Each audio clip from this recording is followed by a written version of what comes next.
Today we're going to talk about the IRS Automated Underreporter system matching to third-party data that could trigger tax scrutiny.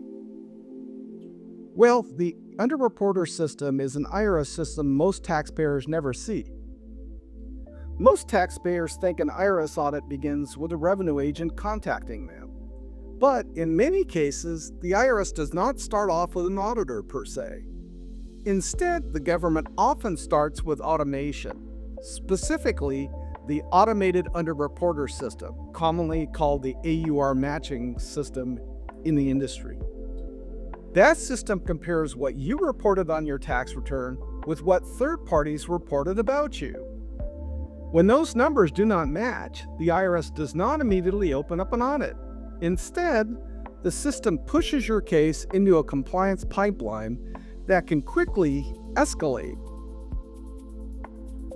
The AUR system compares your tax return against information the IRS receives from employers, banks, brokers, payment platforms. This third-party reporting includes W-2 income from employers, 1099 income from contractors and financial institutions, 1099-K reporting from payment processors and online marketplaces, coin brokerages, mortgage interest reporting on Form 1098, and retirement account activity reported on Forms 5498. In other words, the IRS already has a baseline data set before it ever electronically reviews your tax return. The easiest way to understand what the IRS is likely comparing is to look at the wage and income transcript. That transcript shows the information returns submitted to the IRS by third parties. When discrepancies appear between those records and what you reported on your return, the AUR system automatically flags your return. So how does this third-party reporting create pressure on you? Third-party reporting has expanded dramatically over the last decade. Payment processors now generate Form 1099-K reporting for credit and debit card transactions. Online platforms and payment apps also issue 1099-Ks, so do coin brokerages. Even when a platform is not legally required to issue a reporting form, they can still send them. They don't always send you a copy. Whether or not a form is issued, the income is still taxable. That means taxpayers often face scrutiny based on records they didn't even expect the IRS to receive. When 1099-Ks appear in the IRS system, the AUR program totals them and uses that total to identify underreporting of income received and should be reported on Schedule C as revenue. AUR cases typically begin with a CP 2501 notice or a CP 2000 notice. Those notices are not a bill. Instead, they are a proposed adjustment to your tax return. These notices show three things: what you reported, what the third party reported, and the changes to your return the IRS thinks should be made. At that point, the IRS forces a decision upon you. You can agree with their changes, check a box, send it back in, they'll send you a bill. You can dispute the adjustment with documentation, or you can choose to ignore the notice and face escalation risk. I don't advise the latter. So what happens if you ignore AUR notices? The IRS builds pressure on you through deadlines. In most cases, the IRS asks taxpayers to respond within approximately 30 days. If you do not respond, or the response does not resolve the discrepancy, most of the time they won't see it doing that, the IRS may send additional notices. Whatever happens, they eventually issue a statutory notice of deficiency. At that stage, once a notice of deficiency is issued on a CP 3219A, you have to realize that notice is extremely important because it gives you a very limited window to challenge the adjustments that they're trying to make in U.S. tax court. If you miss that window, the IRS can assess additional tax penalties and interests. Once that assessment occurs, aggressive collection activity can follow immediately. So here's why we believe AUR responses must be strategic. Many taxpayers assume they should simply explain the discrepancy. That approach can be dangerous. Your first response to the IRS often becomes a credibility document.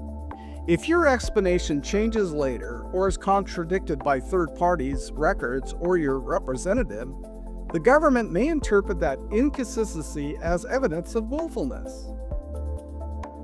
That is why responses should begin with appropriate documentation. Don't speculate, don't guess. And certainly don't give them reconstructed narratives after the fact. Instead, the response should reconcile the IRS wage and income transcript with the records you can actually produce. So when have we seen AUR cases become dangerous? Admittedly, most AUR matters remain civil, but certain patterns raise the stakes in your examination significantly. Examples include repeated underreporting of income, payment platform reporting that does not reconcile with tax returns and indicates underreported taxable income, cash-intensive businesses with incomplete records gets their attention, payroll or contractor misclassification issues, and nominee or third-party reporting problems.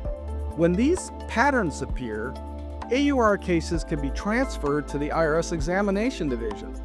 In more serious situations, they can move on to the IRS Criminal Investigation Department. So, how do you avoid self-inflicted criminal tax exposure here? Many taxpayers unintentionally make matters worse during an AUR dispute.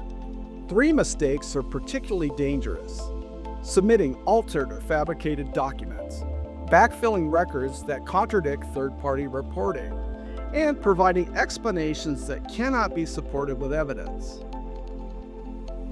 These actions and more can transform what began as a simple discrepancy into a narrative of intentional criminal tax conduct. When the facts are complicated or the risk level in your case is unclear, responses need to be structured carefully.